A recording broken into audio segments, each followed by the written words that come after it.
Papa 21's time may be limited, and despite being shiny, it might be too much for him, and he may lose his luster. Hey guys, MasakoX here. Once again, we are very much about our good boys on this channel, and one of them is pretty paramount and came about through unusual circumstances, which may have been seen with some derision when we started this story, but now is pretty much accepted, is taken as is due to the fact that it does make some logical sense within the world of Dragon Ball, but also for the fact that this guy is just so cool and so nice, as well as giving plenty of fantastic hugs along the way. Snug as a bug who hugs. This is, quite frankly, probably one of my favourite stories, simply for the fact that the original villain in question was also one of my favourites. Cell, regarded as one of the most compelling villains within the series, as well as having, in my opinion, one of the most interesting personalities. I mean, granted, yes, it was a mix of other heroes gone before, so it's not entirely original or unique, but I still liked it. We are going back to ask the question of what might happen if a version of this Bugman became a lot more good, a lot more wholesome than the original version. Was it even possible? Well, it harks back to the age-old question that is nature versus nurture. What do I mean by this? Well, this Cell isn't a carbon copy of the version that we got in the original story. No. Instead, the experiment from the present day is used, no bigger than a tiny little Cheeto, and it was not erased by Krillin this time, and instead taken for further research deep within the bowels of Dr. Giroux's sublab and taken to Capsule Corp. From there, Bulma experimented on it and just stated it, gave it the chance of life, and it became its own Bugman, who loved hugs and became a firm friend of Trunks and Goten's, and then later, the majority of the Dragon Team. I mean, it took him a while to actually do it, especially with Vegeta, but he did it. We've seen him grow into a very impressive member of the team, with his own sets of powers and overall positive persona. That being said, if you recall some of the earlier days of this story, our boy got this power through some very unorthodox means, especially regarding a certain Deborah. I mean, go back and check out those parts if you're not quite sure what I mean. Also, we're not referring to him as Cell here, since he is technically the next android along in the line of Jiro's creations. Bulma instead felt that it might be more accurate and appropriate to give him the name of Android 21, to which the Bugman was okay with. In the last part, Goku, Black and Zamasu were but a distant memory, and instead, our heroes had the Tournament of Power to contend with. That was still the same thing to which 21 was quite nervous about. However, thanks to the DNA that he had acquired or was given from Freeza, despite it being toned down here considerably from the original version, he had actually managed to tap into its potential of further training, and we were blessed with the entity that was Bronze 21. Having been derided by Golden Freeza, 21 did not care about this and instead wore his more modest metallic gloss with pride. He had a lot of that given the fact that around about a fifth of his makeup was derived from Goku and Vegeta. And also, and this is something quite important and rarely seen, Videl is in the Tournament of Power. Surprising, eh? Well, we're just getting started. The night sky is lit up with flashes of energy and the silence of the dark lagoon around Fortune Teller Barber's palace, and it was punctured with clashes of great loudness. Despite this looking quite fierce and intense, the powers on display were very mighty. The overall stakes weren't all that high though, and nobody was in any danger. Except maybe one of their egos. While 21 and Freeza were busy explaining their differences in a friendly round of sparring amongst themselves, Goku was just taking this all in, looking at this happening. He found it rather surreal, and this was saying something. He'd seen a lot. He had seen Cell and Freeza in the other world before, sure, but to see these two bickering amongst themselves up there, he was just watching, still weird. But the power on display though, it was exciting, and he couldn't wait to see them going all out later. However though, the mood is altered with the surprise arrival of intruders from another realm. A group of mercenaries from Universe 9 have joined the party, and decided right there and then to attack. No word of warning, nor was there any sense of posturing or exposition that we are used to. The fight just happens, with dozens of mooks streaming from a portal and out into the clutches of 3 Universe 7 challengers. In a normal setting, you and I, this would look pretty formidable, and you would be naturally scared. Sadly for these minions though, they are the scared ones. Goku, Freeza, and our good boy 21, within a matter of seconds, proved to be too much for these opponents to handle. Like in the original, Freeza was taking a far more direct and savage approach to this cause, with 21 at one point full Nelsoning the former Emperor telling him to stop this mindless chicanery. I think you are forgetting to realise, Bug Boy, that we are the ones on the defensive. I am merely defending us. What would you have me do? Tell them to go away nicely? Just roll over and die and let them win? 21 growls with indignation and hurls Freeza into the water below. Freeza didn't mind this though, he'd gotten under 21's skin, that was good enough for him. In just a couple more minutes, all of the mercenaries had been either felled, knocked out, or had escaped back to Universe 9. All that remained was just Sidra's dog minion. He wasn't able to even reveal his name to our heroes because Freeza dealt with the ball of concentrated Hakai that he was carrying. Yeah, shame really, I would have actually quite liked to have known this guy's name. I bet the name pun would have been Pawsome. Sidra and Ro are left speechless, taking particular note at the callous nature of Freeza and how effective he was and unwilling to compromise. He'd make a great GOD. Sidra, probably someone who shouldn't be one of those, is desperately trying to get Freeza to join them, to join his team, telling him that he would be seen as a magnificent ruler in the future, feared by everyone, including them. As tempting as that might be to Freeza, the evil Emperor is not very eager to listen to them, and much to 21's shock, shoots the messenger. What is it, Bug Boy? You thought I would listen to someone as spineless as you, 21 clenches his fist, and a bronze aura sparks around him. You didn't have to kill him. Freeza rounds on him, and puts his hand to his mouth like he oh so often does. How cute! You know I'd been meaning to say this since I got here, but I'm pretty sure the original Cell was much more fun than you. 21 had rarely been compared to Cell, and he hated this feeling. He knew that Freeza was goading him, yes, after all, he was part Freeza himself, but it still rubbed him up the wrong way. And as this is going on, Goku is feeling exasperated with the pair of them. He has to be the one to stop both of them from fighting any longer. However, the pair, in a rare act of solidarity, turn to Goku and tell him to shut up, since this whole blasted affair was his idea. Well, he couldn't argue with that. After that altercation had died down, together the three go back to Capsule Corp, where the rest of the team is waiting. When they arrive, 21's children look very surprised to see their father looking beaten up, but also satisfied to see and hear that he had also given his fair share of punches to Freeza.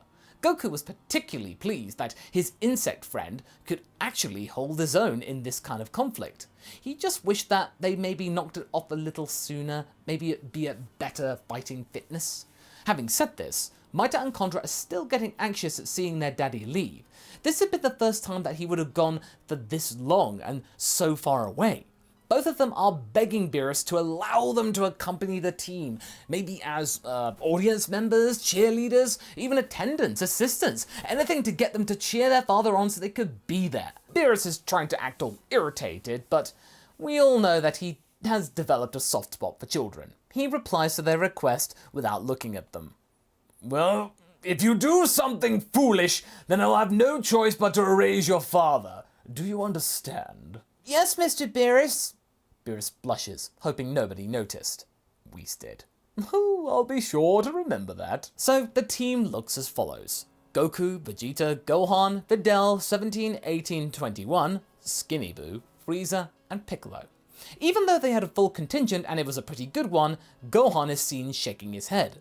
What was wrong? It was much like what his father had experienced earlier. He remarked to all of them how he would have never thought that he would see ever Cell, Freeza, and Boo fighting together for the fate of the universe. Even if that particular Cell is their old body 21 and is the least weird part of that group, it was still pretty wacky. With everyone now ready to go, the team, along with the Kais, Whis, Beerus, and the Cell Juniors, are ready to leave. 21, having found out from Beerus that Mita and Condra were coming along with them as cheerleaders, tries to reason with them to stay. Kids, I understand you want to help your father, but if we get erased, you will be erased as well. I couldn't bear to see that happen to you. But Papa, you wouldn't. You'd be erased too. A little harsh and grim, but it was true. They want to support him, and it's a sentiment which he is willing to accept eventually. So all the teams get to the arena in the world of Void. When they arrive, the concern that 21 had starts to ebb away into the background. He was getting the, no pun intended, bug to fight, much like the Goku inside of him. He was just taking it all in, looking around at the universes starting to show up, and the wide range of combatants on display. He and Goku are pretty excited about all the new opponents. If they can get out of this in one piece, then it would have been a fun afternoon. Not everybody could say that they saved the multiverse before tea time. He doesn't have much time to think about this, as the GP then descends and reminds everybody of the rules. Mita is listening to these rules with intensity and is ready to scan the arena at any moment during the tournament to see if anybody might flout said rules. If anybody pulls a cheap shot against my papa, I will make them suffer. With what? Are you going to throw one of your books at them or something? Condra defends his sister. If by book you mean fist, then hell yeah! Whis chuckles at this retort as the tournament finally begins. In this version of the story, however, most of the Universe 7 team keep the formation around the central pillar, with only Vegeta, Goku and Freeza being the ones to break away from the main group. They themselves are being attacked by Team Universe 9, but even though they're outnumbered, they are holding their own, as they are used to working together. Even Videl, as a relative newcomer to the Dragon team outright, is being able to throw some very impressive punches in the direction of Sorel, and tossing her further to 18, who then kicks the rabbit out of the arena. With that, Sorel becomes the first combatant to be knocked out of the tournament, much to Rose's disappointment and anger. 18 then gives Videl the thumbs up. Seems like Gohan's been doing a good job at teaching you. Videl nods and comments that he and 21 are really enthusiastic teachers. 18 looks at Gohan, and then back to Videl. I bet your hubby can show you a good time, huh? Videl blushes profusely, but is then met with a sudden attack from Universe 9's Chapel, and that's the Metal Dragon dude, by the way, and they have to break off this entendre. Meanwhile, Goku is attempting to fight Toppo, while Vegeta is surrounded by Nigrishi and his robotic friends. Freeza, on the other hand, is being rather sneaky, and are you really that surprised? He finds Frost in the crowd and communicates to him during the whole chaos of the battle. The trio de danger is pretty determined to take out the team of Universe 7, but they get completely wasted by Boo, who is simply toying with them. Boo is loving the chance to see them again, especially Basil. Not only that, but 21 was able to trap one of Basil's legs in a powerful grip, and together with Piccolo and Gohan, they are able to knock him out of the arena, making Bergamo and Lavender pretty concerned about the future of their team. Beerus, Mita and Condra are cheering on loudly, with the GOD then in a fit of euphoria giving Condra a piggyback in all of that display of happiness and exuberation.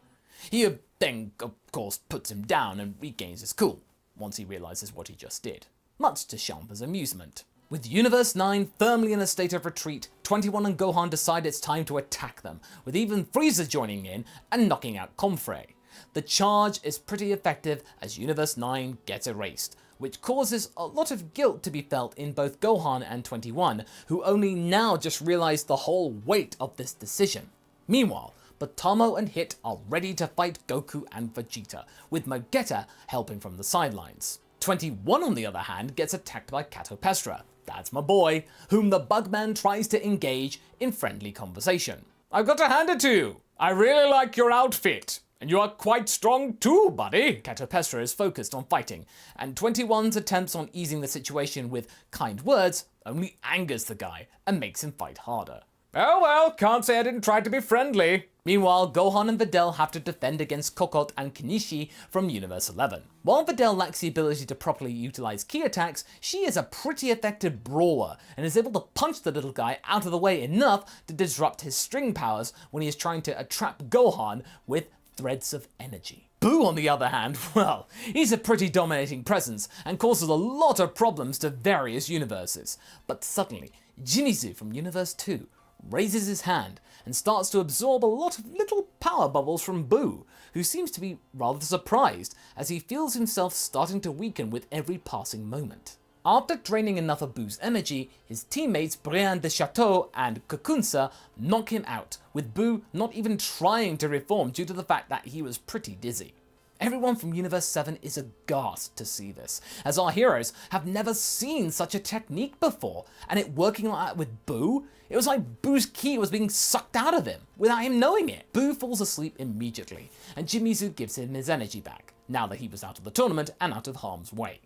Beerus also seems to be angry, as well as Mita. They never expected Boo to be the first to go down. Hey, that's against the rules! The GP looks to the scene, and back to Beerus. Boo is still alive, and the Yardratian used a technique of his own, therefore it is allowed. Meanwhile, Freeza kicks Catapesra away from 21. Well, Bug Boy, you're holding out pretty considerably. You saw what they did to your blob pal if you won't fight seriously. We might end up like those 3 months if you're not careful. I don't think I need to go bronze just yet. Freeza grins menacingly. I'm not talking about bronze. 21 ignores him. He promised to himself a long time ago to never rely on that power ever again. Meanwhile, our heroes witness Kale's first Berserker moment, which takes down some of the fighters from other universes. Even Goku takes a beating, though he isn't knocked away, as Piccolo takes him out, once Kale becomes bored of him. This of course causes Jiren to intervene and calm them down, but thanks to hitting Caulifla, she isn't knocked out either. In the midst of this, 21's confidence is slowly melting as more and more fighters are showing their power, and he really doesn't want Freeza to be right in the middle of this exchange. Mita and Condra are observing as their father tries to keep up a brave face and not only try and fight, but also emanate a friendly aura around other fighters to try and ease their fate. What he doesn't know is that Jimizu has set his eyes on him as well. And that's where we're going to be leaving things for right now. So what do you guys think? Given what we know from the manga, might Jimizu be more trouble now than ever? Will 21 be able to keep it together? Leave a comment below and let's get this discussion going. And I shall see you in the next video. Catch you later!